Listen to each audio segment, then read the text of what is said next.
हजुरहरुलाई नमस्ते छ मेरो भूपेन ब्लग्समा। हजुरहरुलाई मेरो ब्लग्समा स्वागत छ। आजको ब्लग चाहिँ हुने पर्यो कि कपाल काट्न जाँदै छु, त्यही भएर अनि यतातिर चाहिँ करण भाइ अनि तर म छु अनि दुईजना जाँदै छौँ कपाल काट्नको लागि। के स्टाइलमा काट्छु म तपाईलाई त्यो पनि देखाउँदै छु, तपाईँ जस्ट ब्लग हेर्दै गर्नु। हामी मिनेट उठिसकेका छौँ अनि तर राकेश भाइ पनि आएको छ यहाँ हेर्नसँग चाहिँ करण भाइ पनि। राकेश भाइको मुलेट काटेन सक्नुहुन्छ के दामीले काटेको छ हिजो। ऊ आफ्नो मेसिनले आफै काट्छ, ऊ जन्मै हेर्छ मरि यहाँ है।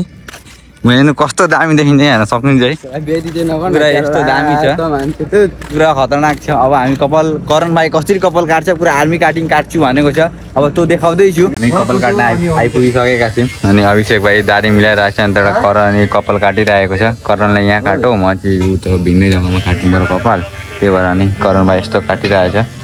अब म कुन ठाउँमा काट्छु म तपाईँलाई त्यो देखाउँदैछु। अहिले कपाल सपाल पनि काटिसक्यौँ, अहिले होइन कपाल चाहिँ करण भाइले मात्रै काटेको छ। यहाँ हेर्न सक्नुहुन्छ यो करण, यता हेर्दै करण ए यस्तो देखिएको छ, ह्यान्डसम देखिएको छ, कपाल भिजेको छ हाम्रो, अलिकति टाउको सानो देखिएको छ। अब कपाल सपाल त्यो सुकेर पुरा सुकेर त्यहाँबाट करण भाइको लुक हेर्नु म तपाईँलाई देखाउँदैछु। अहिले म चाहिँ उता चाहिँ यता भित्रपट्टि काट्ने ठाउँमा जानु पर्यो कपाल, त्यहाँ अलिकति राम्ररी मेरो मिलाइन्छ, त्यही भएर म जान्छु।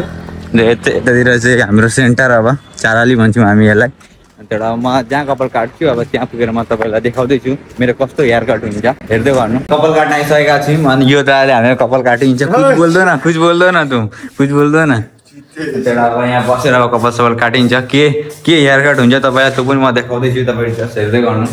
छु कपाल काट्नको लागि अब यो दाले कपाल काट्छ, त्यहाँबाट हेर्नु। अनि अहिले हामीले कपाल सपाल काटेर पनि रेडी भइसक्यो।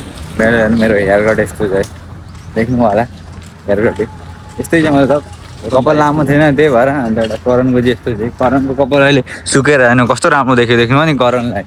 मेरो को कपाल ठाडो पऱ्यो, फेरि त्यो हिट चलाइदियो नि त, त्यही भएर अब नुहाएर राम्रो देखिन्छ। अन्त मेरो ब्लग हेर्दाखेरि तपाईँहरू गम पाइहाल्छ नि कति राम्रो देखिएको छ। अब करण गाई ठाउँ छाड्न आएको छ अनि त्यही अनि म पनि आएको साथी, अनि करणले गाई ठाउँसँग सारिसकेर अनि म पनि घर जान्छु। अनि तपाईँ चाहिँ ब्लग चाहिँ हेर्दै गर्नु है, किनकि करणले पनि गाई चाहिँ ठाउँसाउ सारिसक्यो अनि त्यहाँबाट सारिसकेर अनि त्यहाँबाट अहिले म घर आएँ। अब म नुहाइ गरेर भातसात खाएर म फिल्ड जान्छु। अब फुटबल हुन्छ नि त, त्यही भएर म फुटबल हेर्नको लागि जान्छु फिल्डमा।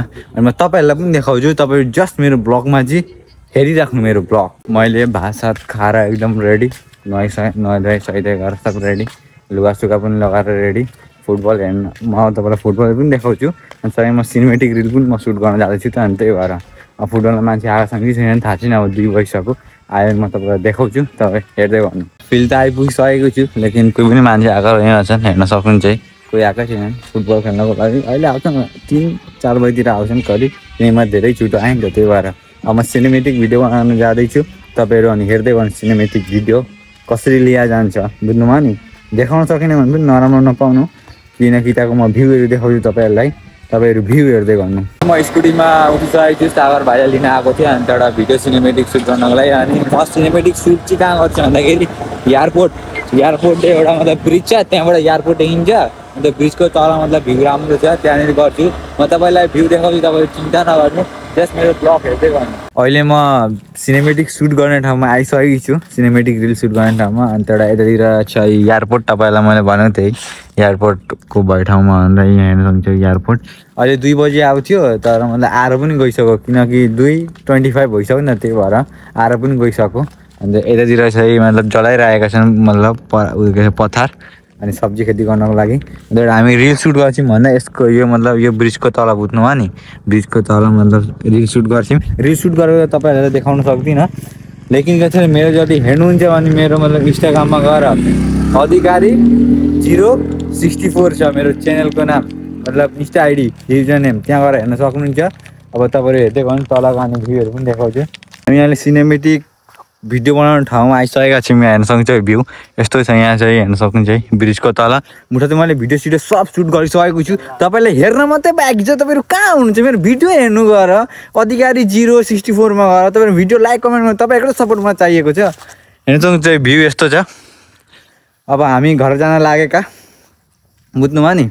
आजको ब्लग यसैमा सक्यो, तपाईँलाई राम्रो लाग्यो मलाई बिल्कुल थाहा छ। फलो एन्ड सब्सक्राइब पनि गरिदिनु। अब नेक्स्ट ब्लगमा तपाईँलाई छुट्टै भेट हुँदैछ।